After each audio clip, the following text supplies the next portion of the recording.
So, they want you to be clean. So I was like, maybe I should say BJ instead of blowjob. Maybe I should say crap instead of shit. And I'm sitting here. Sidebar, is BJ somehow better than blowjob? I think it sounds better. I don't know. It's a little more PG. I don't know if I don't know if it's more PG. I don't know, but I'm unloading the meat. I'm loading the meat. I'm unloading the meat. I'm loading the meat. I'm unloading the meat. I'm loading the meat. I'm unloading the meat. I don't even know what it means, what it is, what it is, what it is, what it is, what it is. I'm unloading the meat. I'm loading the meat. I'm unloading the meat. I'm loading the meat. I'm unloading the meat. I'm loading the meat. Oh no, I lost a wired headphone. If only I had a company like Raycon sponsoring today's episode. Raycon, I need headphones. Hey guys, new episode of Unloading Meat, episode 9, and my special guest, Adam Harvin from Fort Smith, Arkansas. This is the first guest on Unloading Meat that is not going to be in the studio today, guys. Again, he's from Fort Smith. I'm from Tulsa. It's a little bit of a drive, so we wanted to make sure our guests are comfortable. So, we get as many as we can, fit it into the schedule. And it really, tested Stefano's editing abilities a little bit. But you know what? Fuck him. He's getting paid. So, guys, sit back, relax, and enjoy today's Unloading Meat with my guest, Adam Harvin. Guys, my next guest comes from the beautiful city of Fort Smith, Arkansas. Give it up for Adam Harvin. What's up, man? All right. Not much. Thanks for having me. No problem, man. Welcome to the show. Welcome to Unloading Meat. You are my first video interview. Yeah. We've had. Yeah. Unfortunately, yeah. I'd like to do one in person so I can play with some of those action figures back there. maybe wear that Power Ranger helmet or something. Only if we get a little kinky. Yeah. Do some fighting. It'll be fun. We get in front of a green screen with that Power Ranger helmet on. Shit'll get weird. Oh yeah, you just see the black eyes. Yeah. Well, I got multiple Power Rangers. I have a Green Ranger. I have a White Ranger. I got a couple Red Rangers. I have a couple Marvel helmets. I mean, I got a little bit of everything. You look like somebody that have a white Power Ranger. Yeah. I mean, I got a Green Ranger tattoo on my arm, dude. Oh, nice. Yeah, Tommy Oliver was a big influence on me, like when I was 5, dude. He was my hero when I was growing up. Yeah, I can't believe they got away with a white Power Ranger. Just running around saying white power. Yeah, there was like college humor bit about like the black power and all that stuff. I don't know if you saw that. Where Zordon was racist. I don't know if I've seen that one. It's pretty good. I probably have. Yeah, I'm right there around that same age where Power Rangers was big for me. So, yeah, right when it came out. Yeah, I'm still just a kid at heart, man. Yeah, obviously you can see the action figures and stuff like that. Do you collect anything? No, man. I've been big into motorcycles and mountain bikes and stuff like that. So, like, most of my money goes into stuff like that. Motorcycles and mountain bikes. How long have you been into that? Your whole life? I started racing motocross when I was 3. So, damn, okay. Yeah, and that's kind of how I got into stand-up, because I just got to the point where I'm so beat up to where it hurts to race and stuff now. So, like, every time I go ride, it takes 2 or 3 weeks of resting before I can ride again. So it's like I got to get into something else. And I was kind of I've always been a fan of stand-up my whole life. And then just listen to podcasts and comedians talking. I was like, maybe I could do this.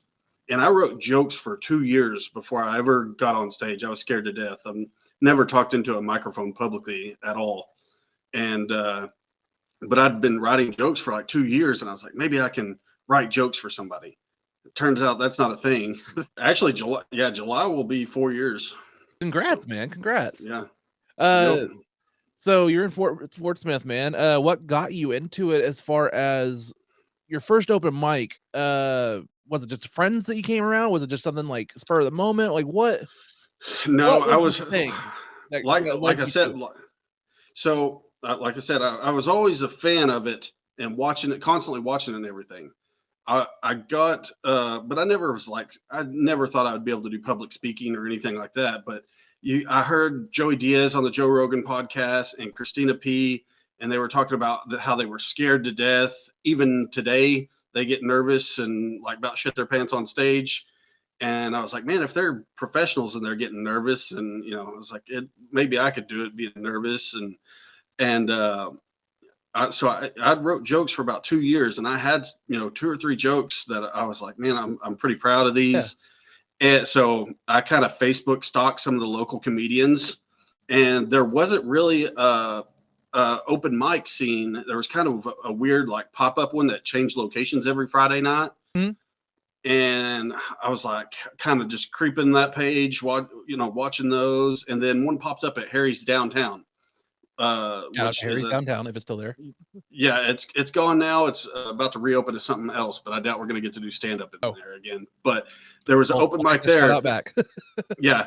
But it was, they started an open mic there, and I went down there, and I'd kind of been like Facebook creeping all the local comedians, and just kind of putting funny comments on their posts and stuff like that here and there.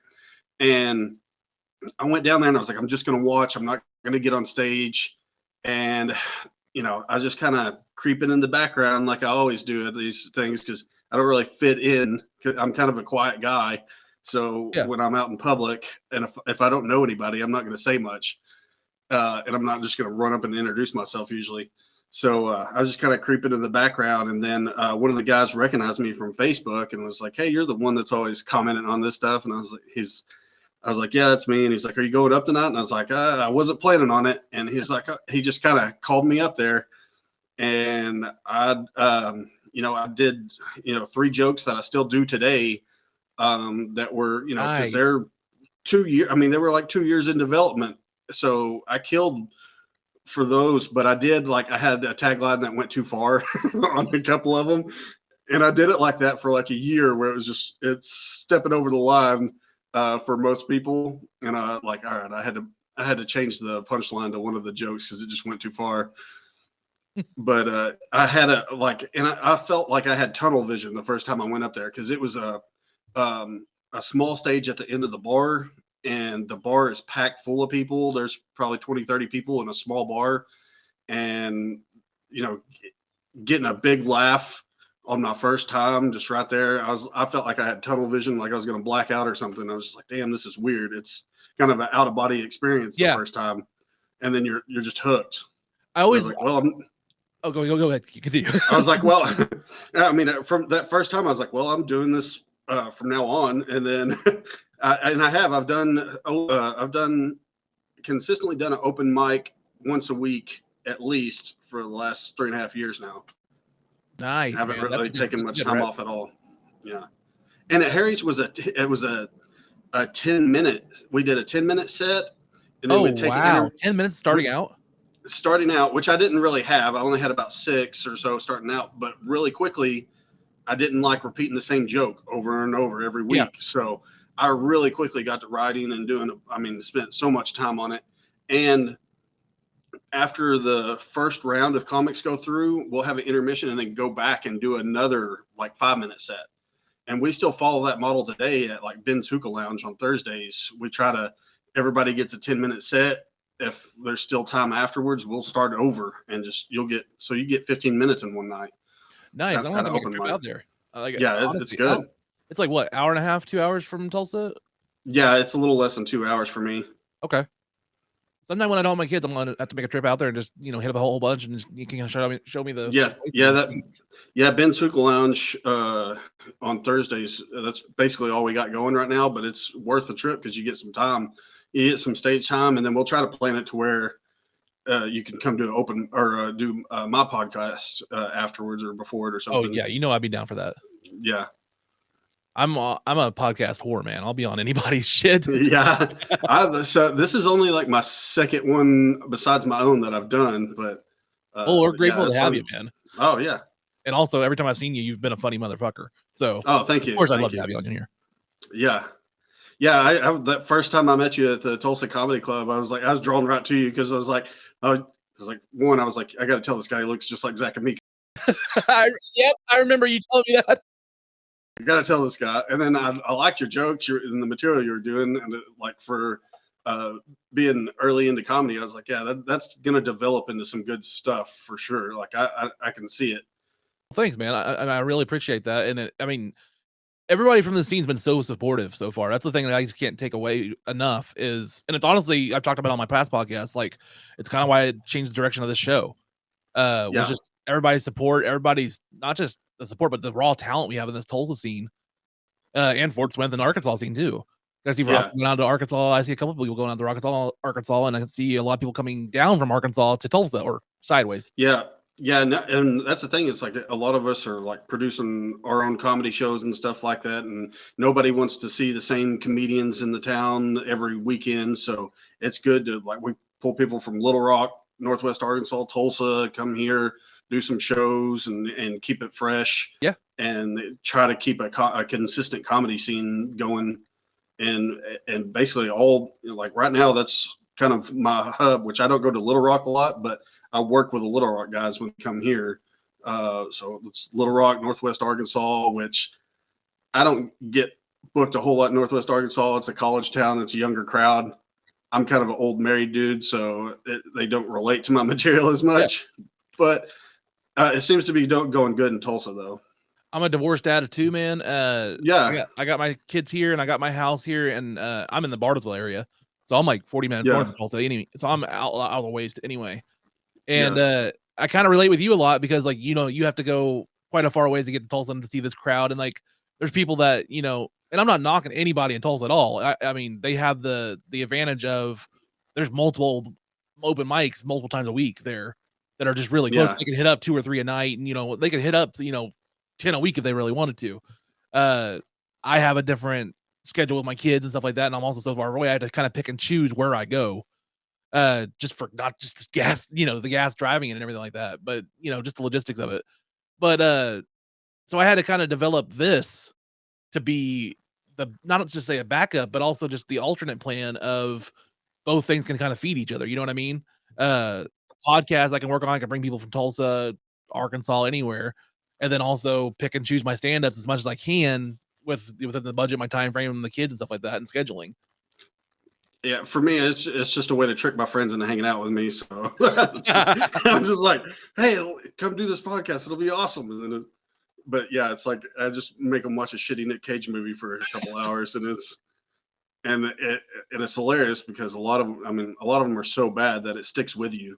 So like for a day or two, you're just like, what the hell was that movie even about? Like, that was so stupid. That's how I feel when I watch Darren Aronofsky movies, like the Requiem for a Dream, or just some of his movies where like they stick with you for a couple of days, and you're like, what the fuck did I watch? Like, I'm haunted by it. Yeah, there's some Nick Cage ones that will do that because it never explains anything. It just leaves everything open-ended, and it was just randomness. So tell me about your podcast and the show. Go ahead and tell the audience the name. So it's Cage Against the Machine podcast, and then I have another one called Playing Your Fools podcast, where that one I was kind of trying to do more serious stuff, kind of everybody would say more like Joe Rogan style, but I was trying to do it like Ari Shaffir's, where you kind of have a theme going into it and stick to a theme the whole time. But the Cage Against the Machine one, there's actually a weird story behind it. I almost forgot it until you said something.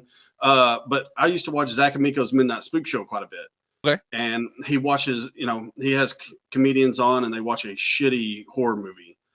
And Zach knows was in film school and everything and works for Troma Films. So he knows all kinds of shit about them. And it's just pretty cool to watch. But I was watching a movie with my wife, and it was like a home invasion horror movie, like thriller. And we started at like 8 or 9 o'clock, and she's like, "You're going to fall asleep, aren't you?" And I was like, "No, I'm good." So like 15 minutes in, like these people were broke into this home. They're like tying people up and shit. And I'd nod off.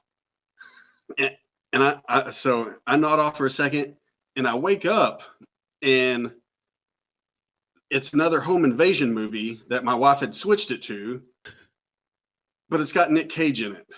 Oh, okay. And the first thing when I wake up is, oh shit, I didn't know Nick Cage was in this. That's weird. And my wife didn't know that I fell asleep. Well, I don't know. She didn't say anything. She had to have known that I fell asleep, but she didn't say anything when I was like, I didn't know Nick Cage was in this. She just acted like she didn't switch the movies. Yeah. And She I just was went like, along with it. so I was like, I watched the first 15 minutes of one movie that somehow kind of fit in to the last, hour and a half of this other movie. And I was like, this. And so I'm sitting there just out of my, like, completely confused. Like, what the fuck is going on? Why is Nick Cage in this? And I was just, it was just kind of a weird deal. And at the end of it, I saw the title and I was like, you changed fucking movies. What's going on?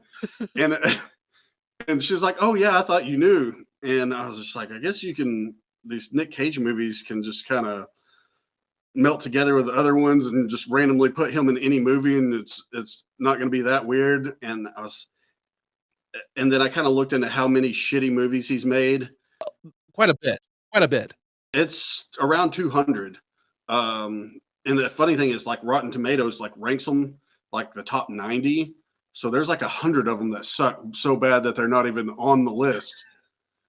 So I have around 200 movies and counting to watch on the podcast. I think we're on 39 now. And some of them probably need to go back and be redone.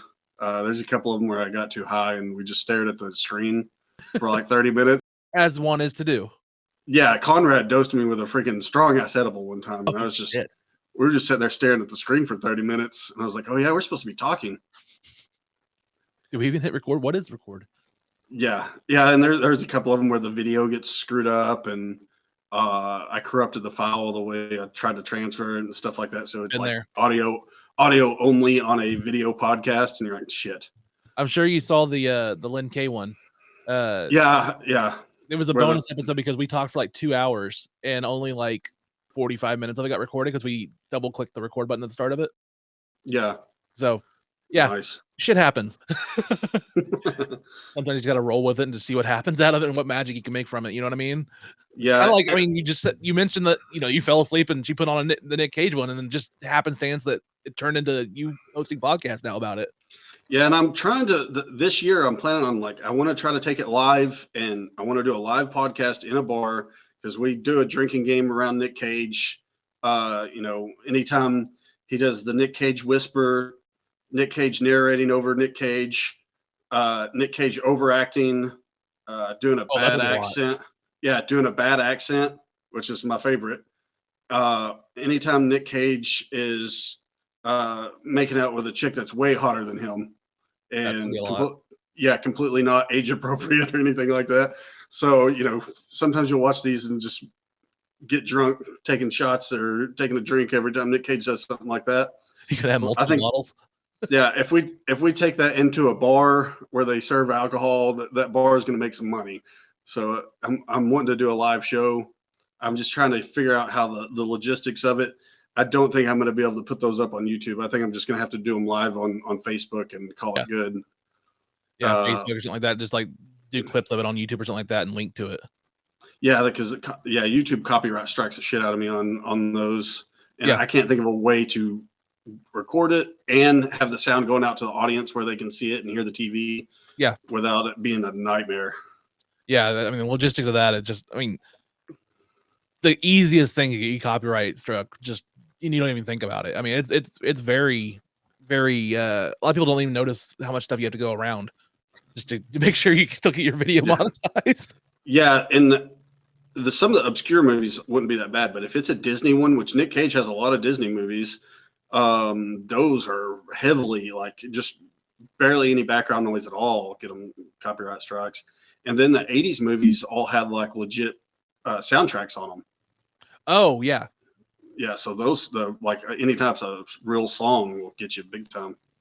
It's kind of like whenever I don't know if you're a big gamer, but when the Grand Theft Auto games get remastered every couple of years or something like that, they always lose tracks because just the cost of getting those songs licensed again is just so much. Oh yeah, they've done that on Zach and Miko's Midnight Spook Show. He's talked about that a couple times where they've had to redub a whole movie because they couldn't afford the background music, so it's just terrible music in the background. This episode of Unloading Meat is not brought to you by a famous game like Raid Shadow Legends. Raid Shadow Legends. I've never played it, but boy, if they sponsor this show, I might give it a try. Hopefully. It really depends, Stefano, on what the contract says, like how long I had to play it. I've heard good things. Have you heard good things? Nobody cares about your opinion. Anyway, if you are sick of these fake ads, make sure that you reach out to people like Raid Shadow Legends and tell them to sponsor the show Unloading Meat, and they'll be replaced soon. Anyway, back to the show. Life expectancy of a porn star is like 29. So like, if a 70s porn star is still around, they're doing pretty good. Yeah, word. Or the Ron Jeremy. I mean, I don't know if you've seen him recently. That dude, he's not doing good, but they said he's not fit to stand trial. Did you see that? I didn't see that part of it. I saw the picture of him in trial, and like he just let himself go. And dude, he looks completely different. Yeah, well, he has narcolepsy, so like he'll just fall asleep mid conversation and stuff. But I think they ruled like I don't think he's fit to stand trial because I don't even think he realized what he's been doing the last 10 years.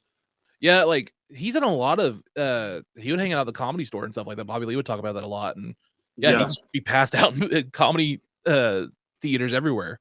Just sleeping in the corner and then wake up and go grope somebody. There's a show on YouTube.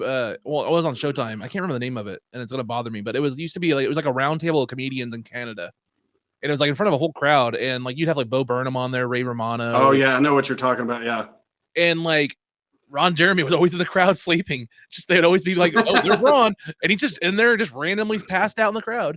Nice. Yeah, at least he wasn't, touching anybody inappropriately.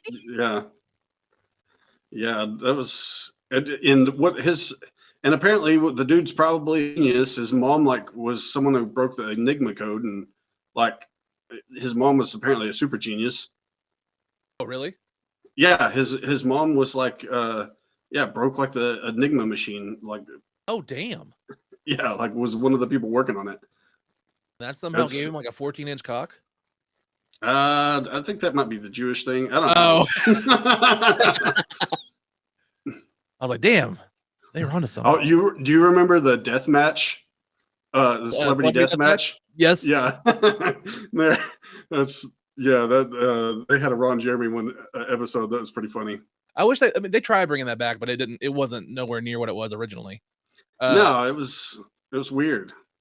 I remember Kenny G being on that episode or on an episode, and like he took off his tattoo. I think he was facing Flea from the Red Hot Chili Peppers, and he took off his his shirt, and he had a whole tattoos, but it was all like candy canes and like gumdrops and stuff like that. They did one. I think one of my favorite ones was there was a NASCAR one. I forgot. It was like Jeff Gordon and Dale Earnhardt fighting. It was hilarious. I just remember Stone Cold being on there quite a bit. Yeah, and they made the video game. The video game came out like 10 years later, and it was.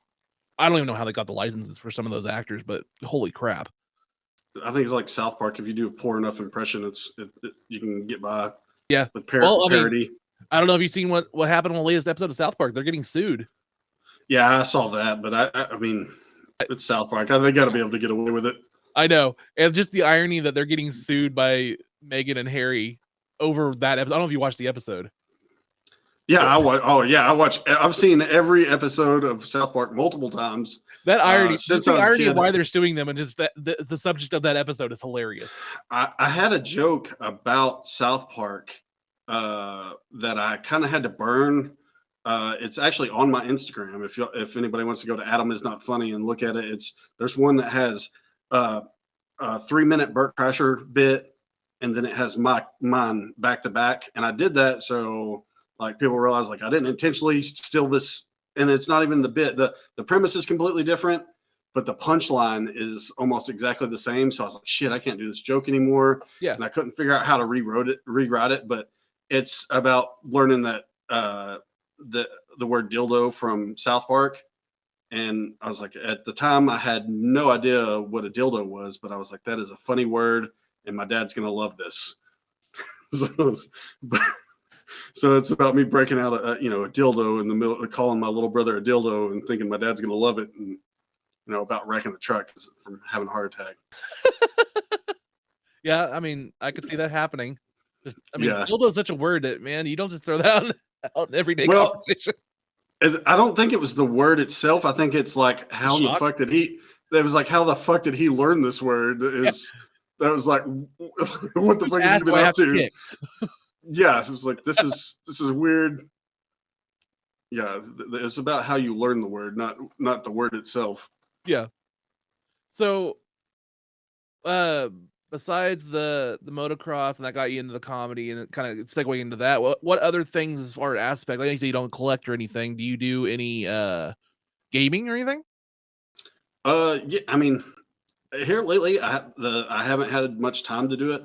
When at my old job that I had plenty of time. I was doing a lot of Call of Duty and stuff like that, and but not big. My little brother's super into gaming. He was streaming for a while and had a channel and all that. But like when I've got 3 kids running around, so my old job was at night, so would get home from work, they're all asleep, I could game. Yeah. But now I can't really do that. What does Adam do in the spare time when he's not writing for material and stuff like that and doing stand up or doing ridiculous Nick Cage podcasts? What is a daily hobby or what do you do in your off time, man? So I mean, now it's I'm constantly taking my kids to stuff and stuff like that, but mostly if I'm not writing or working on the podcast or comedy, I try to work out. It's been a struggle for me because I'm so busted up over the years. I used to be in really good shape my whole life, and then this last year I've gained like 50 pounds because of just stress from the job that I had. Yeah. And so I'm trying to get that back and get back in shape, which that's kind of a constant thing. Like I wasn't too worried about it, but I still don't know how I'm going to be perceived as a stand-up if I'm get back in shape. So I don't know if that's good or bad for my comedy. I mean, career. there are body types. I mean, it's just one of those things where you're kind of in that middle spot right now, where like you're just I'm kind a of guy.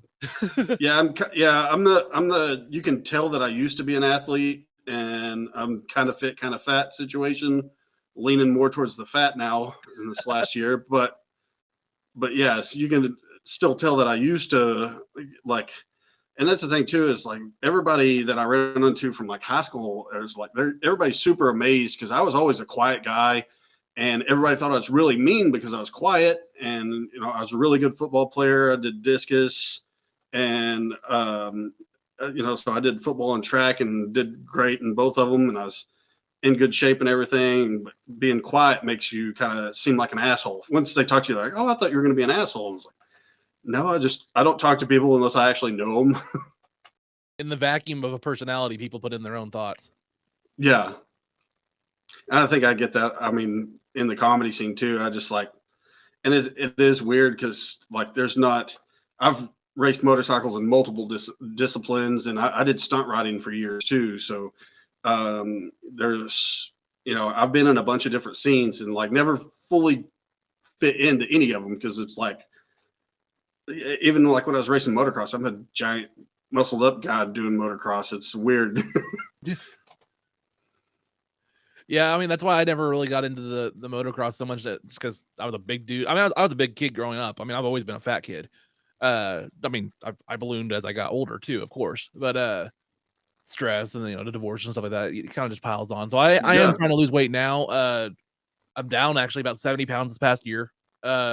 Just trying to work on it a little bit as I can. I'm not doing too much, and I'm also just got into a car wreck, so I'm going through MRIs and CAT scans for my shoulder, my arm, and stuff. So Nice. It's fun. Yeah, that's fun stuff. I think I would glow in the dark eventually with all the X-rays that I've had and CAT scans. So yep, I have to do an MRI. I'm actually doing an MRI tomorrow at 8:00 at night. Yeah, I was like every time I see an X-ray technician put on that lead vest, and I'm like, this is probably X-ray 200 and something for me. My problem is like I'm severely claustrophobic, and CAT scans and MRI machines cause me to have full-on panic attacks. Yeah. So, yeah, I tried one last Monday and got into the MRI machine, and we last like 5 minutes, and that was me like shaking, trembling, like just completely just drenched in sweat. And she's like, "You move around too much. We gotta redo it." I'm like, "Nope, I'm done. I'm done." Yeah, and so now they're gonna escape me. Yeah, my CAT scans, I was strapped to a headboard, so I couldn't move. That's what they did. They strapped me to that. When they put that collar on my neck, it just immediately locks me in. I can't do it. Yeah, I have a like a fight or flight kind of thing, or if I get held down or something, I freak the fuck out. which as a big guy makes everybody think it's like Godzilla coming through the fucking town or something like that. Yeah, I woke up I had a sinus surgery a couple of years ago, and I woke up with a fat, like the doctor goes, "How you feeling?" I was like, "The hell's wrong with my lip?"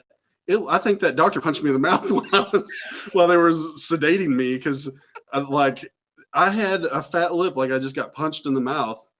And I was like, this has nothing to do with the surgery. Apparently they had a hard time putting the trach tube down my throat. Oh wow, I have like your lip. Apparently they got rough when they were putting the tube in my mouth or whatever, or they raped me while I was asleep. I don't know, but I have a tiny mouth. Makes you sleep at night. Apparently I have a tiny mouth and a huge neck, so I'd be a terrible gay guy. Yeah, that'd be a horrible grinder profile to come across. Yeah, not impressive at all. And see, I never pursued the athletic. I mean, obviously, but I never had that job that just I was really good at or really could find my knack at until I hit like cell phones. I was really good at like sales and commission sales, stuff like that for cell phones. I worked in the cell phone industry for like 12 years with all the different carriers and stuff like that, and I was good at that. I just didn't like. I mean, I was at one point I was up to like district manager level, and I was managing stores between Louisiana, Texas, and Oklahoma, and traveling between those 3 states, doing multiple runs a week. I mean, it was exhausting. It was fun. I was good at it, but it was just, especially going from like management to like district manager or going down to like the area manager level and stuff like that. Like you see the disconnect between like the different sides, like the retail side versus like the upper management side and how they treat each side. And like each side has a different view of the other side. You know what I mean? And it's like you're kind of stuck in the middle. And the like, car dealership, it's a big time. Sales treats the freaking parts and service operations like shit. Yep. I mean, everybody always thinks the other side does a shit job, and it's just like, okay, well, morale's gonna go down overall. Everybody thinks everybody else is shit. Yeah, exactly. Yeah, I mean, it's a very cutthroat business. Sales is, and commissions, of course. So it's not for everybody. I was good at it for a while, and just had some fallouts with some different individuals, and things happen. life stories. Yeah, that's what I mean. I used to have a joke about that. It was like, you want to get good enough at your job where like they're not going to fire you for saying something stupid, but they're not going to promote you because you might say something stupid. You kind of be in that nice middle areas where I've tried to be for a long time. Like they're not going to let me be in charge of people, but they're not going to get rid of me for saying some stupid stuff. Just some quiet corner that I can just do my job and not make a fuss. How's it going with the comedy so far? What are you thinking of it? I'm really digging it. I'm loving the scene. I honestly feel like I found my place between the stand up and the podcasting. This is something I've been wanting to do for years. Podcasting specifically is something that got me through COVID.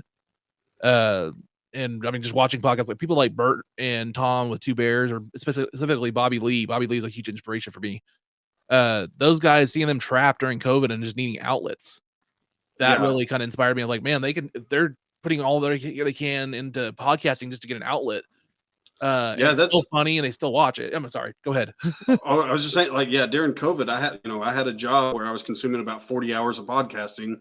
I was driving and I had my headphones on when I was working. So, I mean, I was doing about 40 hours of podcasting. So I was consuming a ton of it. And it helps, something in their conversation a lot of times will trigger, be like, oh, that's something like that happened to me. Yeah. And then I'll just start writing a joke on that. Joke with Bert kind of crashed, but yeah. But it's gonna happen. You're gonna have some overlap on there, especially if you consume a lot. I mean, and there's also gonna be ideas where it's kind of like the Simpsons already did it kind of thing, where like he's gonna find your own original perspective on it, and occasionally you're gonna find something that just clashes. It happens.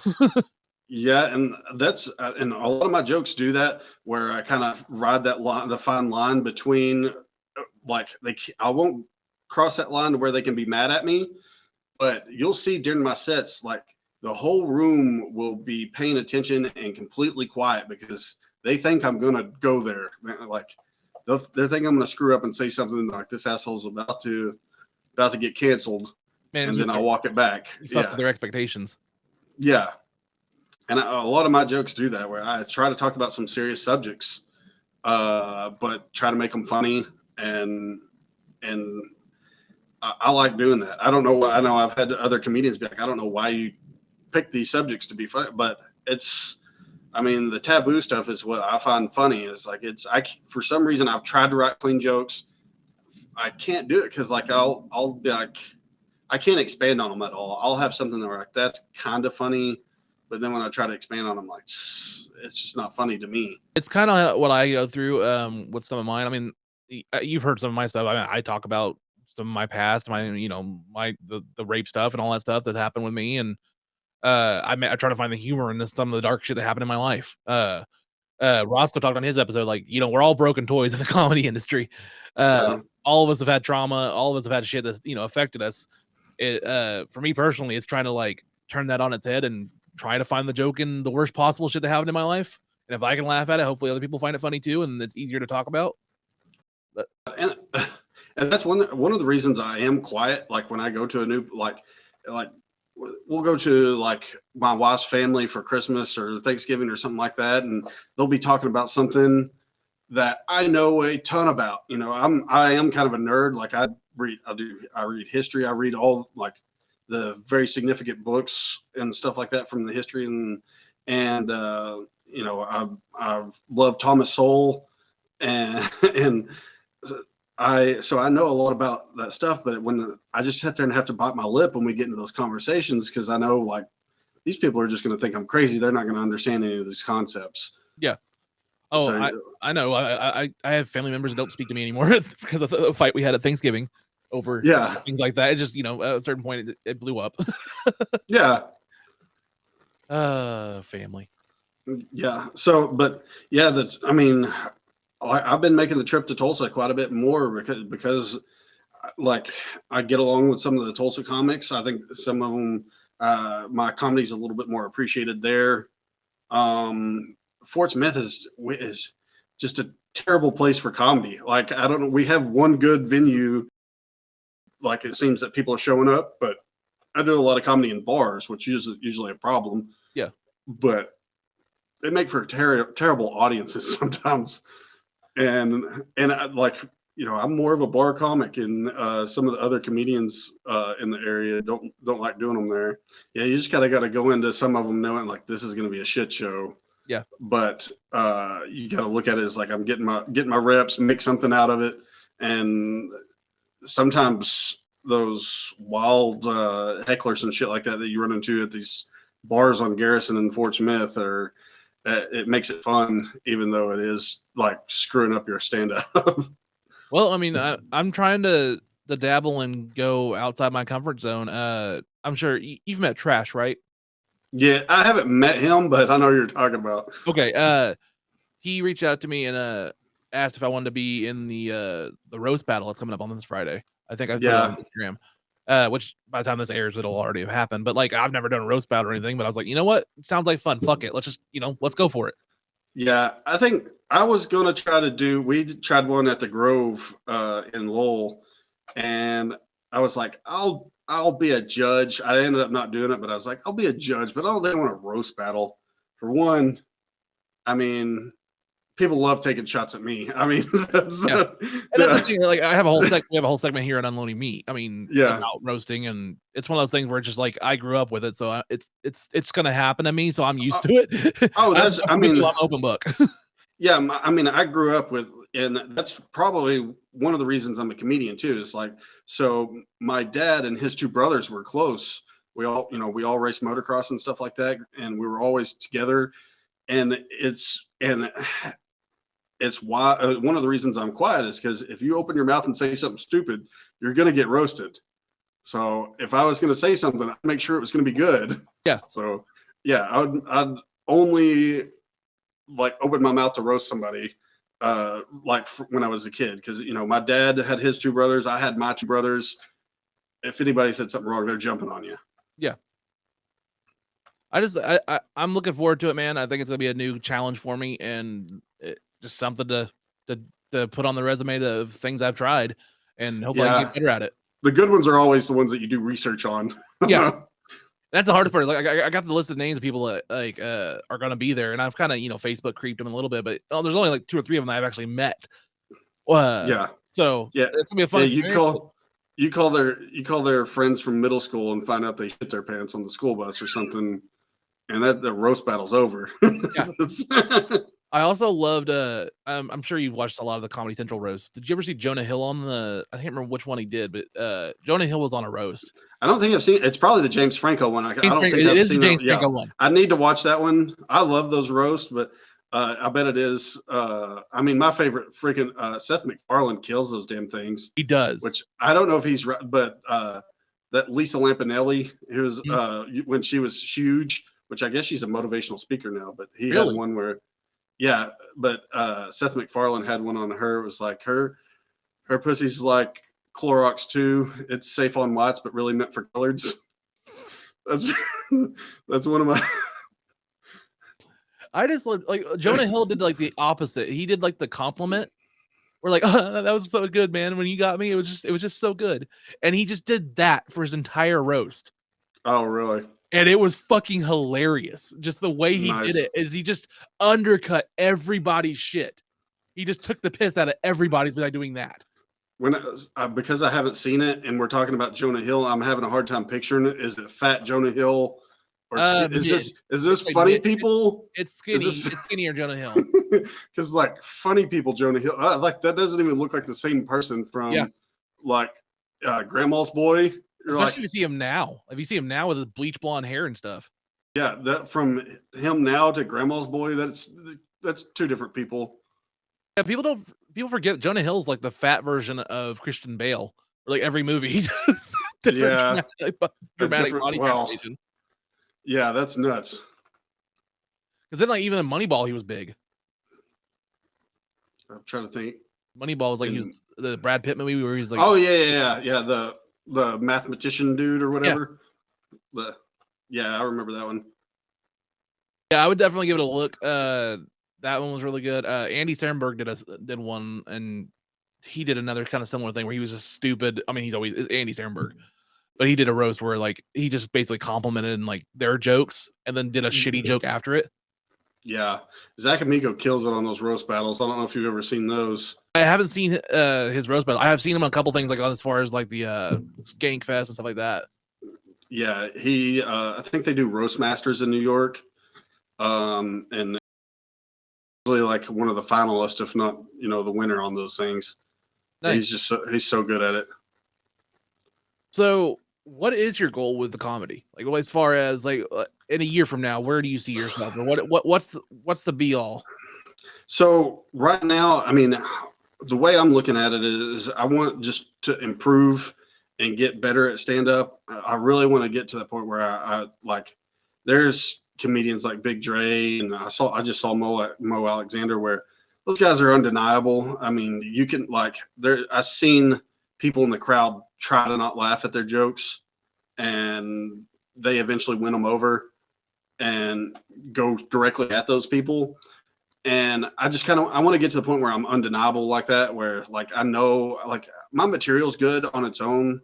I need to improve with the showmanship of my stand-up and stuff like that. I need to get better at presenting it, talking better. Part of that is because I have fucking CTE. So I know like I gotta, if I haven't slept or something like that, or I'm tired or anything, like it affects me quite a bit on the stage. So yeah. And I've got to get past that. And like I prepare big time before I go on stage. I'll try to get a workout in, I won't eat for like 6 hours before I do stand up. That's about what I do. Yeah, I don't eat before I go. Yeah. And so I try to be prepared for stuff like that. But right now I'm trying to get better, try to develop more material, and I'm wanting to make the transition like kind of at the, hopefully I'm at the 10-year mark. I'm undeniable. And I approach everything like that. I don't want to get any opportunity too soon. Yeah. And it was the same way with fighting and stuff like that. It was like, you don't want to get thrown in there and be over your head, especially in fighting. You're going to get your ass kicked. In comedy, you're just going to look like a jackass. You might get some laughs, but I don't want to get an opportunity to be on TV or something like that and just bomb. Yeah, like I don't have the envisioning of like going to Kill Tony my first time. Yeah, and I would love to do Kill Tony because I Oh, have yeah. a couple 1 minute bits where that'd be pretty I fun. mean, it's admirable. I mean, I love the part where you talked about you didn't want to like take an opportunity before you're ready for it because, I mean, that shows wisdom behind your years just right there, man. I mean, that's a very admirable thing to say. Yeah, Not a lot of people will actually be able to stop themselves and kind of admit that or even like, acknowledge that. I'm trying to be a shithead philosopher, you know. Just kind of take some of these deep meanings and serious subjects, but put the shithead spin on them, Yeah. you know. Because that's why I mean, like, which I stole it from Zach Amico too. I'm a big fan of his, but the Adam is not funny. It comes from the Zach is not funny, but I kind of identified with that a little bit because, when I first told people that I'm doing stand up, they're like, but you're not funny. I was like, yeah, but I'm a smart ass, and apparently that works pretty well for writing jokes. Yeah, like I've always been a smart ass. I've been a shithead. I've always loved that too. When you're like, I want to do stand up, and somebody's like, but you're not funny. Like, okay. Oh, I roasted my mom. I roasted my mom for that when the first time when we sit down with my brothers to eat at a restaurant, and she was like, "What do you even talk about on stage?" I was like, "Mostly my shitty mother," but she's like, "Oh my god." Yeah, but she did get me. My mom. I was doing a show at a VFW in Muldrow, Oklahoma, and I had no idea my mom was coming, and she walked in like 1 minute into my set. And I had to stop the show and announce my mom that she's coming in. Oh shit! And, and I was like, this is the first time she's ever seen me do stand up. So buckle up, mom. This is gonna in for a treat. My family hasn't made the trip yet for the stand up yet. That's gonna be a shock sometime soon. I mean, I they've seen the podcast. They've seen what I discuss on here. We haven't discussed it outside of that, but they're at least aware of what like my humor is. And the family members that did see me do stand up early on, like I want to drag them back now and be like, all right, because I filmed everything back then, and every once in a while I'll go back there and see me do stand up. And when I say we first started doing like 10-minute sets, those jokes are usually about 5 minutes now because I'm like go and like cut out the filler, or I'm just not mumbling and stuttering as much. Yeah. And I'm like, that used to be when I wrote that joke, I consider that like an 8-minute bit. And now it's like 4:45 or 5 minutes or something like that. And I'm like, damn. I was like, what the hell was I doing on stage for those other 4 or 5 minutes? Dude, it goes by so fast. It does. Sometimes, if you're doing good. If you're doing bad, it can feel like forever sometimes. It does. I had a fuck up and I had it on video, and I screwed up at the loony bin the other day a little bit. I did a joke. I did one line out of order and came back to it, and then had to repeat myself to get back into the joke. And when you're on stage and you do that, it feels like it's 30 seconds or something. Yeah. And then when you watch it back on video, you're like, oh, that was like 3 or 4 seconds. That wasn't that big of a deal. Yeah. But yeah, I'm usually in my head going, fuck, I fucked up. Oh, damn. I liked Tom Segura talked about it during a conversation, I think, with Bert, where like he'll do like 5 minutes or 10 minutes, and then like he'll take that 5 minutes and they'll try to intentionally rip it from where it's supposed to be in his set and then place it randomly somewhere else and see if he can make it work. Yeah. And he loves just challenging that, like take each bit of segments and just randomly mix them to see if he can like do the transitions. Yeah, I've never done it on purpose, but I think that like down the line, that's something that like we might have to work on the reps. I mean, me personally, it's something like, I can see that being very beneficial once I start getting the time in. I'll tell you where I've been in that situation is I've showed up to a few open mics, and there's been like 3 or 4 comics, and they're like, hey, we're supposed to fill an hour and a half spot here. So you get like 30, 45 minutes of jokes. Yeah. And I have mine set up right now. They're basically, I have 3 different 15-minute sets that I do. Sometimes those hard transitions, or I do try to make smooth transitions in them when I'm writing them. But when you get thrown in that situation, I'll just freaking hard segue.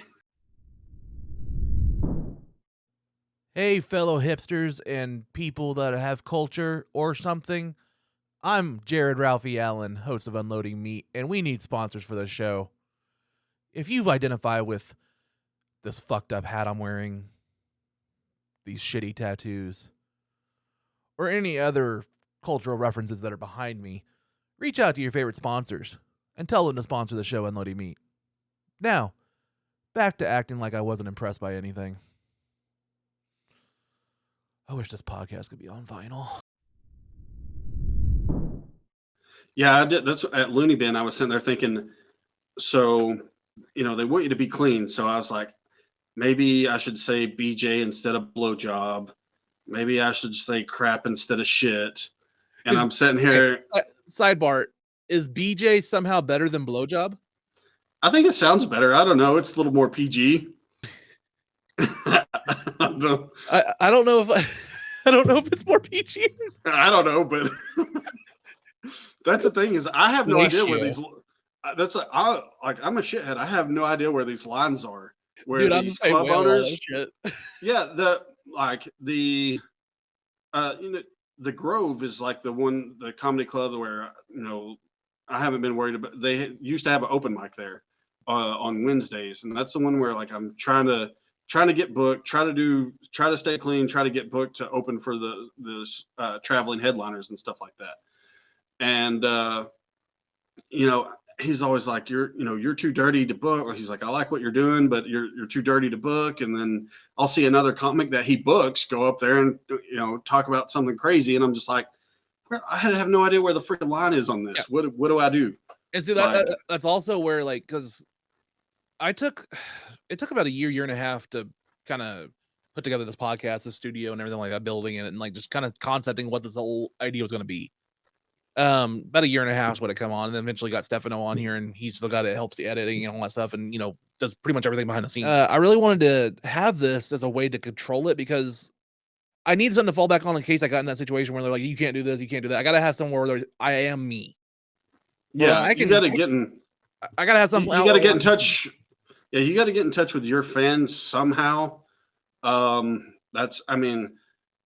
fan base, I have no idea what it's going to end up looking like but right now it tends to be like, middle-aged married couples love my stand-up. And that's because I've been married for 12 years.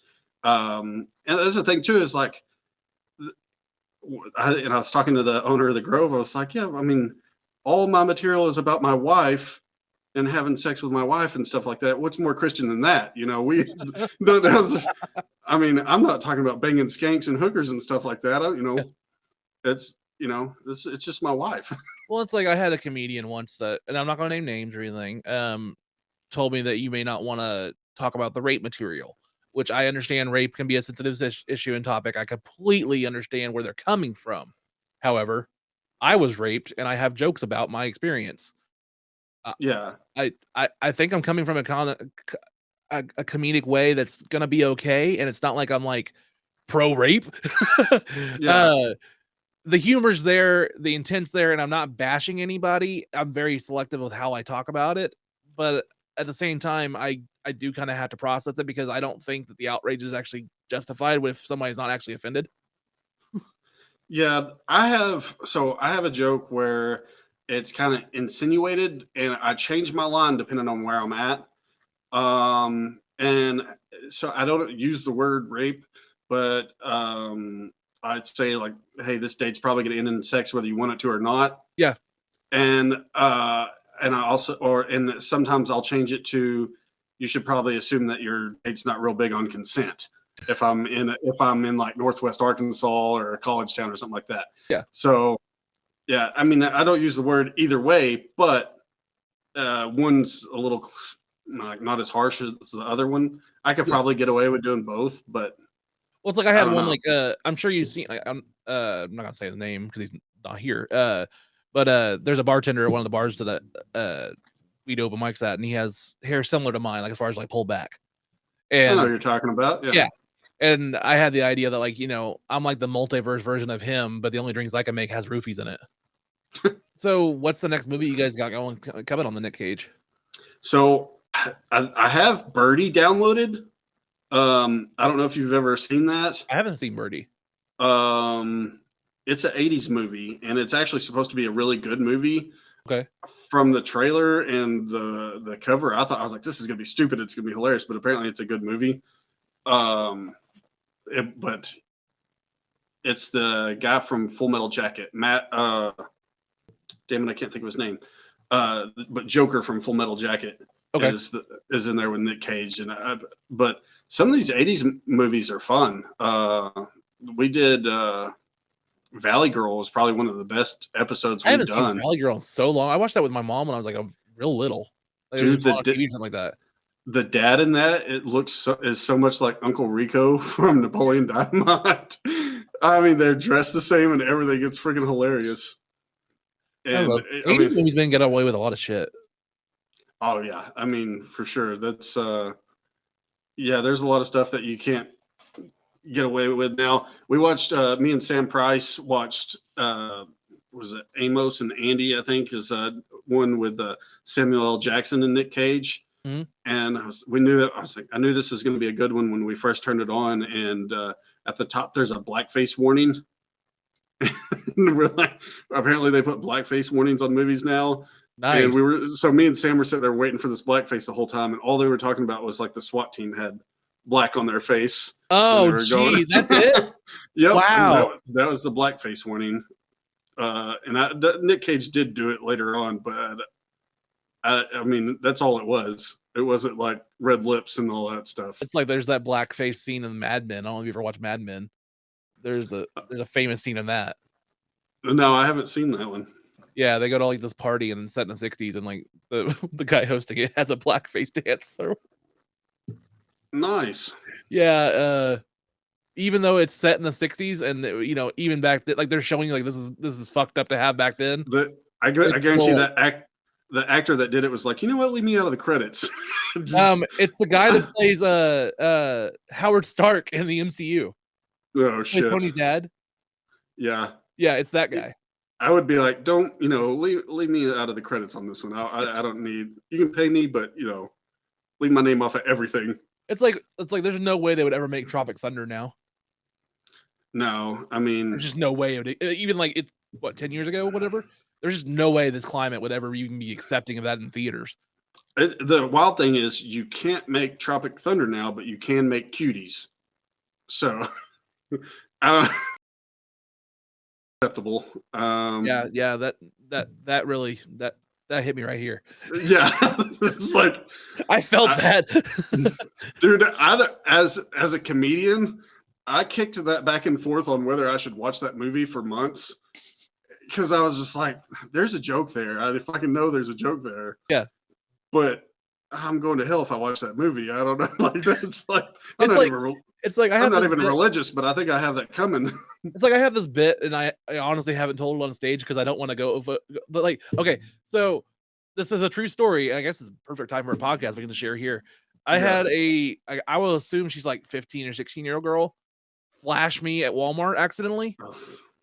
Like I'm walking into Walmart and we're by the shopping carts, and I'll set the scene because like this redneck family, and she's like in sweatpants and a t-shirt, and the mom has like no bra on and just the tits are hanging out in this wife beater. And they're just having this trashy conversation, and she says something, and the 16 or 15-year-old girl just goes, pull, and she just pulls her shirt up out of her sweatpants to kind of get them out of the sweatpants. Oh, yeah. But she had nothing underneath, and I just saw pull full tip nips. And I was just like, what do you do in a situation? And like the mom saw me, like everybody knew I saw. Yeah. It's like, how am I at fault? Like I didn't. Oh, yeah. The things that go down at Walmart, dude. So at my old job, I was working nights, and a lot of times I'd go to Walmart at like 4:30 in the morning on my way home from work. And one day I went into Walmart and I'm walking out, and from behind me, this lady goes, "Don't you try anything." And I turned around and I was like, it is a like 4 foot tall, like troll looking lady. And she had one of those keychains that have like the spike. Oh, the claw things? The like brass knuckles that are made out of like 3D printed ones or whatever. She's like, "Don't try anything." I was like, "Man, I'm in front of you, man. What are you talking about?" I was like, "I'm clearly not following you. You're behind me." And she was like, "Yeah, I just got to be careful out here." And I was like, "I don't think you do. I think you're fine. I don't think anybody's following you." was like, I don't know how to start that story that I on my end. Every time I try to start that story, I'm like, so does it make me a pedophile if? And I'm like, I don't want to start that story on stage. yeah. And then like my ending of it is basically like I just asked her, I was like, how do you already have stretch marks? Oh yeah. That's a tough one. Which is the first thing that came to mind when I saw her. Just that. That accidental one there. Which I mean, you don't even have to accidentally see them now. I mean, there's like a drive-by nip slip. Yeah, shit. I remember we had I had this friend that I went to school with in like middle school, and this is a freaking terrible one. But the rumor was that she married a dude, got him to pay for a boob job, and then divorced him like a month later. Oh, I don't know if that's true or not, but she definitely had the boobs. And it was like there was a waiting list to stay the night at this kid's house. It was like, fucking Stacy's mom. Yeah, there's a waiting list to stay at this kid's house. But yeah, I stayed the night at his house one time, and she'd been over to take out the trash, and I was like, that's like wearing a tank top, and I was like, wow. And then you grab a picture of his mom and some lotion and go like, I didn't actually do it, but I was just like, all right, man. We're sitting there playing video games. Warcraft. Yeah, like I didn't actually do it, but just as a joke, I picked up a picture frame and some lotion and walked towards the bathroom. He's like, fuck you, man. Having a hot mom's got to be tough. It's got to be tough. Yeah, I mean, especially when she makes your friends breakfast the next morning when they come down from the bedroom. Yeah. Yeah, middle school, the hot mom would be tough. It really would, man. It'd be kind of like it's like oh man, can you imagine having a hot mom that's also the teacher? And then the students that's her, then you're like, Mom, don't. Yeah, that's tough. I mean, there was definitely some of that going on in my school. There was a lot of that going on in my school. So talked about it in the first episode. Our basketball coach got arrested. Well, I don't know how much of it was going on the bad side, but we had the cool side on lockdown. I mean, we had one of the best football teams in the state. And so there's a bunch of 16, 17-year-old dudes that are like ripped walking around, you know? And so we had which one? I mean, this one's not even bad. The thing is, they're still married. But one of my friends ended up. So the year after he graduates, the girls' track coach just kind of, switches schools out of nowhere and is pregnant. Oh shit! I don't know. She might not have been pregnant. I don't know if the timeline adds up with that, but they are still married, and I'm pretty sure. And he may have been 18 at the time. I'm not for sure where he was at on that one, but it was definitely a teacher, coach, student situation there. Damn. And then there was always rumors about the school nurse, which I think she might have made a move on me one time, but I was like 14 and oblivious. Yeah. I was one of those, I was kind of a weird kid. I wasn't like all the other guys that were being like shitheads and I was trying to get a girlfriend, not just like bang random chicks and stuff like that. Same. I never really had that drive to be I gotta fuck everything that moves. Yeah. So that was a weird situation. There's girls that probably thought I was gay because they were laying it on pretty thick, and I'm just like, we haven't even been on a date yet. You're not my girlfriend. What's going on? I haven't there were people that were just throwing it at me, and I was just completely oblivious to it back then.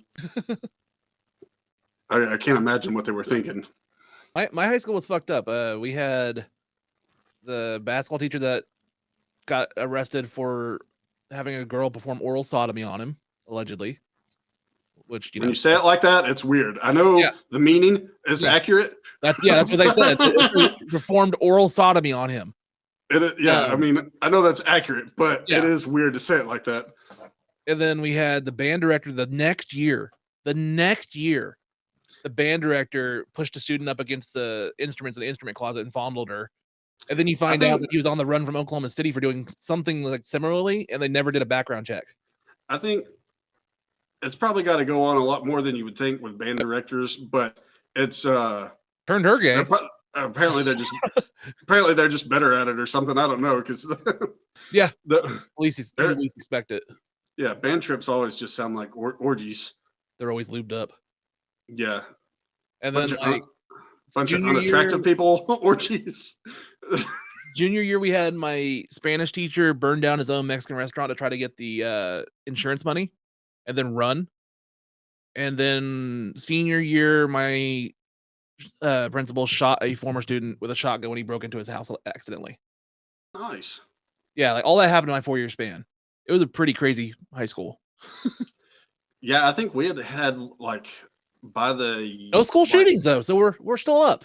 Yeah, I mean, we had numbers though, like from the amount of people that died during school and probably the year after was wild.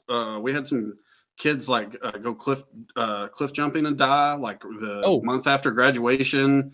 I think a kid that I think he dropped out of school, got hit by a train or some shit. We had a guy die in a motorcycle wreck. We had a guy that fell off a roof and died like right after he graduated. I mean, it was weird how much we had a couple drunk driving ones. Like it was just, I mean, the amount of students in that first year after graduation were like, holy shit. Do you like attend the same school as Final Destination or some shit? Yeah, it was a bunch of white kids. Did you guys miss death once and then like just came back for you all? So we were all on this plane and I was like, I had this dream. I actually want to get back to I used to collect a whole bunch of DVDs and Blu-rays. I had walls and walls of them, but I got rid of them all. There's a few choice ones I want to get back, and one of them, oddly, is Final Destination 3. Nice. I don't know if you ever had that DVD, but it was a choose your own adventure movie. Oh yeah, I know what you're talking about. It's fun as fuck. Like there's like 5 different endings, and like they did put a lot of work into it, and it's really fun. It was only for the DVD version. Netflix released a movie like that a couple years ago. Bandersnatch, I think is what's called. Or yeah, it's really cool. I've been working on a joke about DVDs here lately, and it's basically the premise is like I think we're to the point where buying DVDs is suspect. Yeah, like if I see you buying a bunch of DVDs at a store, you clearly have somebody locked in a basement or something, and it's like, why don't you have Wi-Fi? Yeah, it was like you got somebody locked in your basement. That's the only reason you've got. And you're some sort of monster making them watch all the Fast and the Furious movies. That's like shout out to King Castro X. He was on here. His episode comes out. Well, by the time we're airing this, or when we're recording this, his episode comes out next week. He's getting into vintage VHS collecting right now, and he's either like the art of the actual VHS boxes and stuff like that. Because there's some cool art on those, and the boxes look cool. I hate to break it to him, but Rob Zombie did it first. But yeah. The art is on the wall, art, basically. And there is, and I think he does have a point on this with Rob Zombie doing that. And there's a lot of people wanting physical copies of stuff now. Yeah. Because if you watch, like Disney has went back and edited a lot of their movies. Yeah. And like changed the artwork in the background and stuff like that. There's but yeah, they're going back and taking serving history. I know movement for it. I know one that in E.T. I think they take the guns out of the cops' hands and put radios in their hands. Yep, they did that. Yep. Yeah, so they've went back and done stuff like that, trying to. So, I mean, that's kind of a weird deal. The Star Wars trilogy has been recut and redone so many fucking times. Yeah, the Talladega Nights has that one scene where he's a kid and steals the car. Mm-hmm. It's not on the DVD. It's not on the DVD that I have of Talladega Nights. It's not in there at all. Deleted scenes, anything. Huh. But it's on the TV version. Like when you watch it on TV, when it comes on TV, I think it's on that one. Huh. There's so many like Team America World Police, one of my favorite movies. And like, that's back in the day, like, the early 2000s where like when DVDs were starting to be out, they were like, you can have the rated R version, but you can also have the unrated director's cut version. Right. And Yeah. there were so many of those, but now when you go to streaming, they just have the regular version again. They got rid of all those unrated versions sometimes. They did it on Megan, the doll one. Mhm. They got an unrated one on that. It's just fewer and far between now. You don't see it. Yeah. Like, if you see older movies, they don't carry both versions anymore. If you can try to buy it like on Vudu or something like that, it just has the regular version. Yeah, that World Police is it creeped me out when it came out. Like I don't like the puppets at all. It's unsettling, yeah. But the yeah, humor's hilarious. I mean, the puppet sex scene is hilarious. And and apparently I've heard that there is like a deleted, like the extended sex scene. That's what I'm talking about. Yeah. The unrated version, they are peeing on each other. Oh my God. Face like a Cleveland steamer. I don't know if I've seen that one. It goes full detail on that. Yeah, that's nuts. But again, it's only like another 10, 15 seconds of that montage. Yeah, I really need to go see the Book of Mormon. Like, I'm not a play dude, but I definitely want to go see the Book of Mormon one day. I want to go see that. Just because Trey Parker and Matt Stone wrote it. I love basketball. Yes, I wish they would do a sequel of basketball. I honestly wish they had a basketball league. I've been watching older movies here lately back, and I'm like, there's a lot of stuff that's in my vocabulary from these old movies. Mm-hmm. Like we watched Rocky the other day, and it was Mick says, "I'll kill you to death," and I say that all the time, but I have no idea where it came from until I watched that movie, and I was like, "Holy shit, that's where I got that." That's just like every time I'm always thinking of Super Troopers when you hear like the snozberries taste like snozberries. Oh yeah, there's just notable lines that just always like popped up in your head. That is a genre that is one of my favorites. Just like police acting like shitheads. Yeah, like I love Super Troopers. The Brooklyn Nine-Nine. Yep. I'm rewatching that. That's actually what I'm doing. Like that's what's going on in the background when I'm writing and stuff. Is Brooklyn Nine-Nine. I'm rewatching that right now because I never watched the last couple seasons or the ones when they went to NBC. Yeah, that's just hilarious when you take like cops are so. And the Tacoma Fire Department's not bad. It's the same guys from Super Troopers. Yeah, I haven't watched it, but I've seen the previews for the commercials. Which those guys are comedians too. Was it Broken Offerman? Yeah. The new Steve Lemmy and I can't think of Farva's real name. But they do like a bump. Yeah, that's probably it. Kevin Sutton, I can't remember. But yeah, they do kind of like a bumping mics thing where they'll do. Oh, I love bumping mics. Yeah, Jeff Ross is a little weird, but yeah. Anything David Tell, I'll watch. Yeah, David Tell's awesome. I don't know. Jeff Ross kind of weirds me out. I don't know what it is. Jeff Ross, I'm good with doses, like the Roastmaster General thing. Like, he is a Roastmaster General, but like sometimes it's like it goes overboard. Especially like that one show. What was it, like a historical roast or something like that? That was not good. I don't even watch it on Netflix. It was. I tried to watch it. I don't think I got through it. I didn't either. I got like 2 episodes and I'm like, oh my god, this is bad. That reminds me of something. So where are you at on Theo Vaughn? I think we're laughing at a retarded person. Yeah, I can get him in doses. Like when he's a guest on podcasts, I usually exactly. That is exactly what I say. I like him as a guest on podcasts. I cannot watch him host a podcast. And I know he's probably not ever going to watch this, but Theo, if you ever hear this, it's not that I hate you. It's more the thing of like, I think that everybody has their own niche in comedy and has their own genres and stuff. And some people find him very hilarious. More props to them. For me personally, I struggle. I went to school with a bunch of rednecks that were like that, and they were all in special ed. That's what I'm saying. That makes sense. Yeah, I'm like, they like not full-time special ed, but they did like they went there for 1 or 2 periods. Oh, they were just in my fucking reunions. Yeah, Theo Vaughn, like, and I've always asked people like that too. Like I had a premise just wrote in my joke book one time, which I think it's been done before, so I never even bothered to write a joke, but it was like, would we even know if hot chicks were retarded? Like, I mean, no, we would just go with it. I mean, it probably work with dudes too. I mean, I know there's good-looking dudes that are like completely retarded, and girls just. I mean, there was a senior in my sophomore.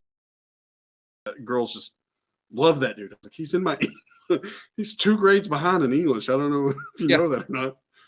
Well, they're saying now that the English class is pretty much dead now with ChatGPT coming out. Yeah, I mean, it's so easy to cheat. Yeah. Yeah, I mean, it's so easy to cheat in school for kids these days. Yeah. I mean, we actually had to work at it. There's people at the club that were showing me that you could do ChatGPT to help write jokes and stuff, and I'm like, okay. You know, get plagiarism on that thing. You know, it's. I was like, okay, but that you have fun. Oh, I've seen some of the jokes that come off of it. They're wild. Yeah, my roommate, he loves like choose your own adventure. Like he's a dungeon master of like Dungeons and Dragons, stuff like that. So like he loves role playing games, stuff like that.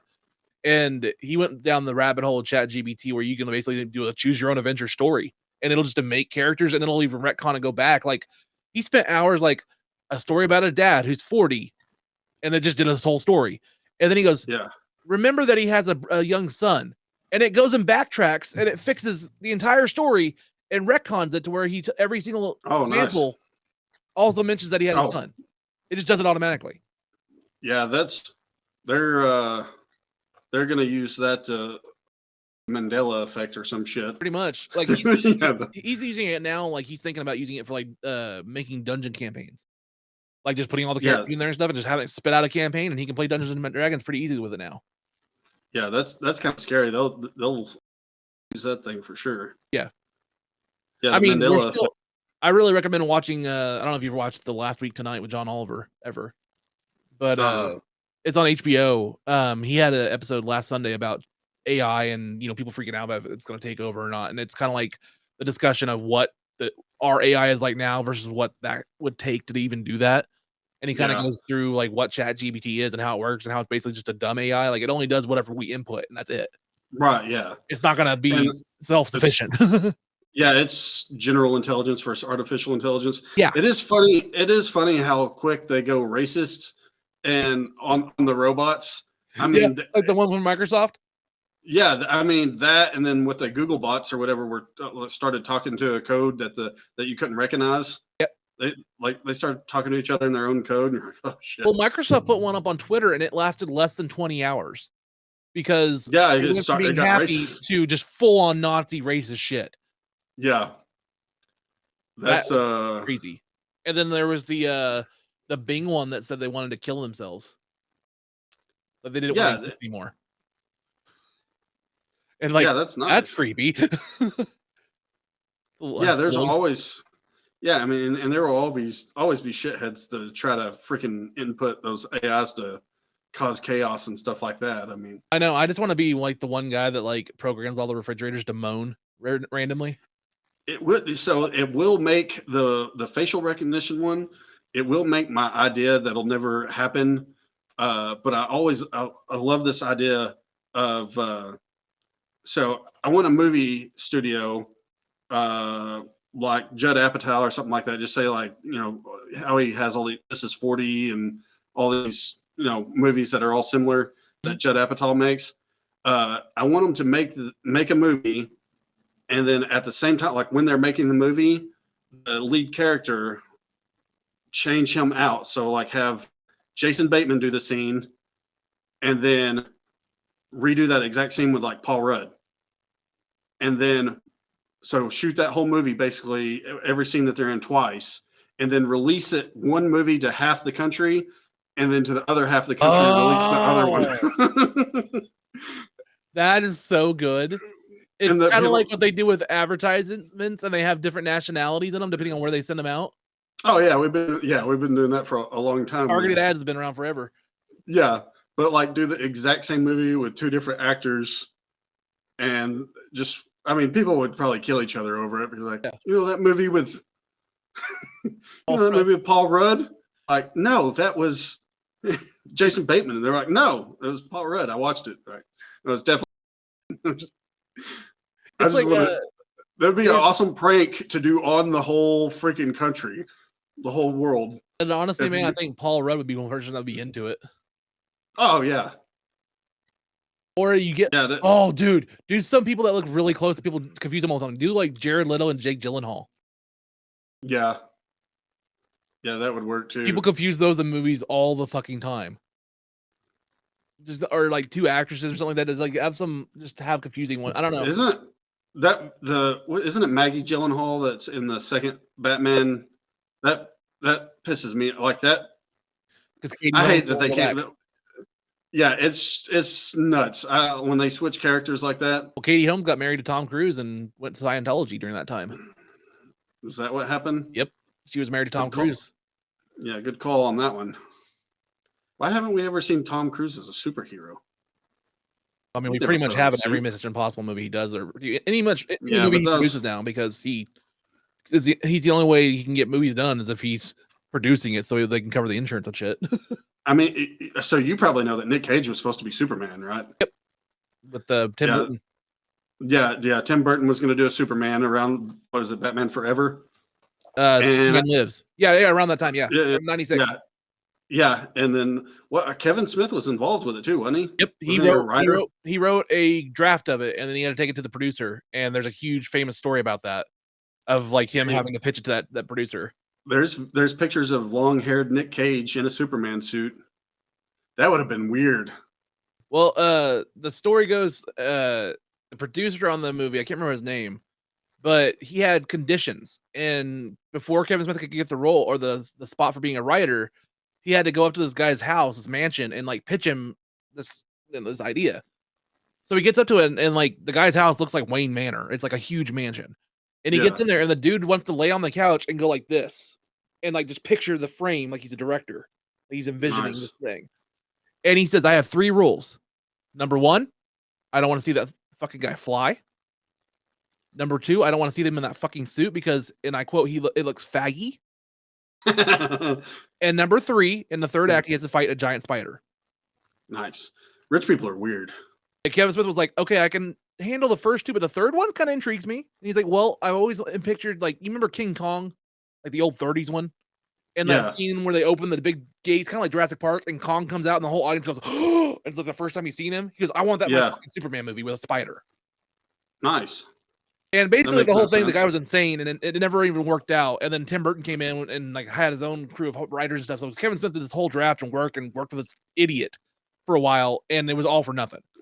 Yeah, is it the family that owns the rights to Superman a real pain in the ass, isn't it? Like that's why the Superman action figure is always so hard to get a hold of, and yeah, they're all, the rights are fucked up on them. Like, and then they're argued for decades too between the different rights.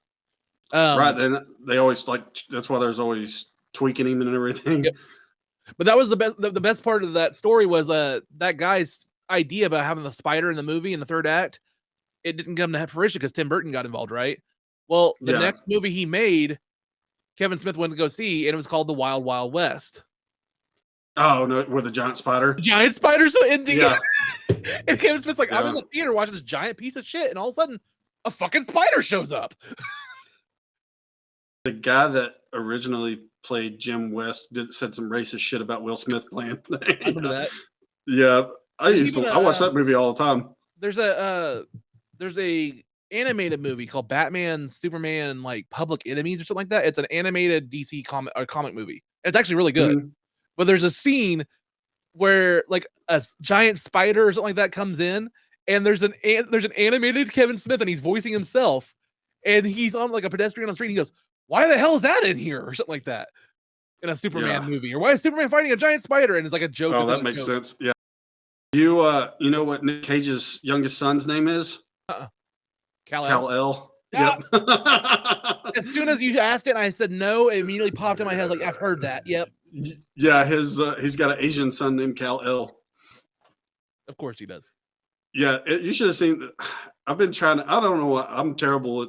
I spent a good bit of time making a damn clip about. We were watching. We were doing the podcast, and there was Weston Cage Coppola is in 211 with Nick Cage, and he's done some movies with him, but this is one where he's an adult. He looks so much like Big J Okerson, and I mean, I was like, it looks just like him. So, and Big J, I don't know if you watched The Bonfire, but he him and Dan Soder were going big on SantaCon, like how there was some deal about, I think a SantaCon dude pissed in his hallway, in New York, and how Big J hates it when SantaCon comes to New York. Everybody and hates shit. SantaCon New York. It's a fucking public menace. Oh yeah, but I think Big J, I think one of them pissed in his hallway and he got pissed at him and threw him through a window or some shit. But I made a video of Weston Cage Coppola, who looks just like Nick Cage, shooting Santa Claus on Instagram. I put it on Instagram and Facebook and Twitter and all that stuff. But it's freaking hilarious. I thought, I was like, man, surely this is going to blow up. But it still doesn't have a lot of views. But it's hilarious because there was I cut it in a clip of SantaCon with the movie clip, and then there's a black Santa walking through a neighborhood, and somebody shoots him with a BB gun in the back. Oh, We'll go ahead and start it real quick with the preheat. Ooh, it's hot. So on the preheat, I grew up fat, and it's one of those things where I like to learn and figure out the burns for myself before they could be used as ammo against me. So it's kind of like a burn before the burns kind of thing. The way this segment works is I will have viewers send in disgusting, homophobic, racist tweets to me and stuff like that, or comments about my appearance. I'll read them on air, but the catch is they have to send a photo of themselves so that I can retort. Oh, all right. So the trolls will only get, some publicity if I can retort back to them. I haven't got anything back, but if you guys want to send your comments to the preheat, and for some reason it is not working, you can send them to the unloadingmeat@gmail.com, subject preheat, and again, include a photo of yourself, and I will read them on air. Your best roast jokes about me, guys. That being said, I don't have any viewer mail yet because we haven't had too many submissions yet. We're still starting out the channel. Do you have any roast jokes for me off the top of your head, or anything you want to say? It's an open forum. I like to have my guests. You can roast me any way you want to close the show. Oh shit! Not on the spot. I mean, a tattooed Stay Puft Marshmallow Man. That one's good. I like that one. I like that one. You look like somebody printed a coloring book on Play-Doh. I don't know. Oh, you honestly, you look like. Oh, hang on. Go ahead. There's a better way to say this one. Oh, hang on. I mean, there's a Jean-Claude Van Damme joke in here. I know it. You got the ponytail. I mean, you. I got one for you. Okay. What can be said about you that hasn't been said about the book My Two Dads? What's that? Well, that was just a joke. Oh. Wait, which one's My Two Dads? Oh, man. But yeah, it's a new segment we're working on. Once we get the viewer mail going, the goal is to bring them up, and when I have guests, like, you guys can riff on them too. But yeah, when you come, like, hopefully you'd want to come back, and hopefully I'll be on your show and you'll be in the studio too. Oh yeah. Times. But like, I like to have the fun way to close the show is just like riffing on each other, just have some fun roast, kind of like an insult battle a little bit, or mostly it'll go over the viewers when we actually get it. Nice. Yeah, when they send in some videos and stuff like that. Yeah, I'm worried about my podcast. Is there's a couple of them where I'm getting subscribers and stuff from like India. Yep. Like, my podcast is going to get huge in another country, and dude, I was like, that. You get some weird ones, man. I got one from it wasn't Peru. It was somewhere in South America, but it was a random one. It was just like, I was like, okay, cool. Yeah, yeah. Like, I keep getting subscribers from people there. I can't pronounce their name, and from a lot of them, like in I don't know, Ghost Rider blew up, and I think Ghost Rider is like my biggest podcast. It's got like 10,000-15,000 views. Damn. And I think if you look at the analytics, they're mostly from India. You're like, what the? And I'm pretty sure I'm just helping them pirate movies. Yeah. They're probably, I don't know, but I can't imagine that they're sitting there listening to me. Just remaking them in Bollywood. Yeah. You just give them the blueprint. Yeah, I mean, I've gotten away with it. I mean, the camera is pointed at the TV the whole time. It's just, and the audio's there. They might be able to have I mean, you can kind of get it. Yeah. Well, I mean, to each their own, I guess. Unless you're getting views and you're not getting copyright struck, and I guess they're getting something out of it too. Yeah. Well, where can they find you, man? So Adam is Not Funny videos on YouTube. Just check that out. I've got the 2 podcasts. Got the Playing Your Fools podcast. If you want to hear a shithead talk about some serious subjects that I weirdly know a lot about, I've done some on police, economics, stuff like that. That one's pretty fun. And then there were some of your local comedians and stuff have been on there a couple times from Fort Smith. Then Adam is Not Funny on Instagram and Twitter. There's a lot of there's some stand-up clips and stuff like that. You can find me on there. Awesome, man. Well, do you got any shows coming up soon, or when are you going to be in Tulsa next? No, I haven't really got anything planned. I'm just gonna keep hitting the open mics and stuff. Hopefully I'll get booked some in Tulsa. That's kind of, I've been coming out there. Maybe I'll get some booked on some shows. I haven't been booked a lot here lately, which I mean, I did quite a bit of shows the last 2 or 3 months in Fort Smith, but I'm trying to get booked in these surrounding areas and stuff like that more often. But as of right now, I don't have anything. Just keep an eye out for the podcast, and I'll usually post shows on Instagram and stuff like that. River Valley Comics, those are all my friends. We have a show once a month at Fort Smith Brewing Company. Last few shows have been sold out. It's turned out great. We have over 100 people there. Nice. Having to turn away people at the door a lot of times. So that's been great. So check out River Valley Comics on Facebook and check out those shows. Well, man, if I ever get out to Fort Smith, I would love to have you show me around, and like maybe we can plan something where I can go out there for and hit some shows with you. Yeah, that'll be fun. All right, man. Well, thank you so much for being on the show, man. It really means a lot. Thank you so much for coming on. This has been awesome. Oh yeah, thanks for having me. Thank you for joining us on Unloading Meat, guys. Take care.